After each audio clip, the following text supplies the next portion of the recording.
Hello everyone, this is mother daughter blogger.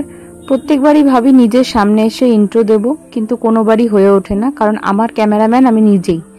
তো এইবার ভাবলাম নিজের সামনে এসে ইন্ট্রো দিই, বাট প্রত্যেকবারের মতো এবারও ভয়েসটা আমি পরেই দিয়েছি। তো ষষ্ঠীর উদ্দেশ্যে আমি আর মা মিলে বেরিয়ে পড়েছি। কোথায় যাচ্ছি, কি হলো সবটাই তোমাদের শেয়ার করব, ভিডিওটা স্কিপ না করে দেখো। তো এই যে বিকেলবেলা আমি আর মা দুজনে রেডি হয়ে ষষ্ঠীর উদ্দেশ্যে যাচ্ছি। আমি যাচ্ছি আমার বাড়িতে। তো এই দিনের বেলা গরমের থেকে যাওয়ার থেকে আমি মনে করি বিকেলটাই ভালো। তো আমি আর মা সেজে গুজে রওনা দিয়েছিলাম। আর আমার বাড়ির পাশে একটা অনুকূল ঠাকুরের আশ্রম রয়েছে। ভিডিওতে সেটা আমার ভালো করে নেওয়া হয়নি, কারণ আমি চলন্ত টোটোর মধ্যে ছিলাম। বাট নেক্সট টাইম যখন যাব তোমাদের আশ্রমটা ভালো করে ঘুরে দেখাবো। এখন বাড়ির দিকে যাচ্ছি, এবং বাড়ির দিকে গিয়েই আমার প্রথম কাজ হচ্ছে ফুচকা খেতে যাওয়া। কারণ আমি বাড়িতে গেলে যেদিন পৌঁছাই সেদিন সন্ধ্যাবেলা আমার ফুচকা চাই এখানের। আর যে যেখানেই থাকুক আর কেন, প্রত্যেকের কাছেই তার নিজের বাড়ির প্রতি আলাদা ভালোবাসা হয়। অনেক স্মৃতি জড়িয়ে আছে, আমারও ছোটবেলার অনেক স্মৃতি জড়িয়ে আছে বাবার সাথে, দাদুর সাথে। তো সেগুলো আবার স্মৃতিচারণ হয়। তো দেখতে দেখতে আমি আমার বাড়ির কাছে পৌঁছে গেলাম, এবং ঘরে ঢুকে আমি ব্যাগটা রেখেই দৌড় মেরেছি ফুচকা আনতে। কারণ ফুচকা আমার চাই, তোমাদের আগেই বলেছি। তো বেসিক্যালি এটা ষষ্ঠীর আগের দিন।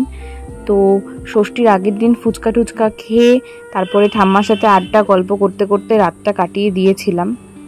দেখতেই পাচ্ছ এখানে আমি ফুচকা এনেছিলাম, আবার ঘরে এনে আমি দই আর চানাচুর দিয়ে ডেকোরেট করে খেয়েছি সবাই মিলে। তো এটা হচ্ছে ষষ্ঠীর পরের দিন। আর ঠাম্মা আমার জন্য আচার বানিয়ে রেখেছিল, এবং প্রত্যেকেই জানো প্রত্যেকের দিদা ঠাম্মারা তাদের নাতি নাতনিদের কতটা ভালোবাসে। আর ষষ্ঠীর দিন দুপুরে অনেক মেনু হয়েছিল।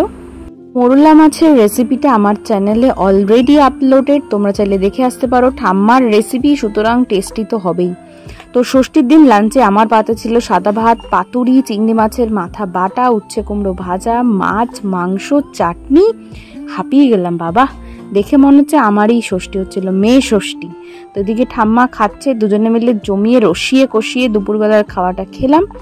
সন্ধেবেলা ওয়েট করছিলাম আসল ষষ্ঠীর মানুষটার জন্য। এবং এদিকে বাবা, বড় বাবা এবং আমার দাদুর বেদিটাও দেখালাম। আর এই যে আমাদের বাড়ি, তো এর মধ্যেই আমাদের স্পেশাল ষষ্ঠীর লোক, সেটা হচ্ছে পিসে মশাই চলে এসছে। ভিডিও করতে পারিনি, কিছু ছবি দিয়ে দিলাম।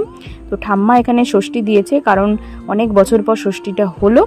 আর পিসে মশাই কর্মসূত্রে বাইরে থাকতেন। তো কি সুন্দর মিষ্টি একটা ছবি বলো।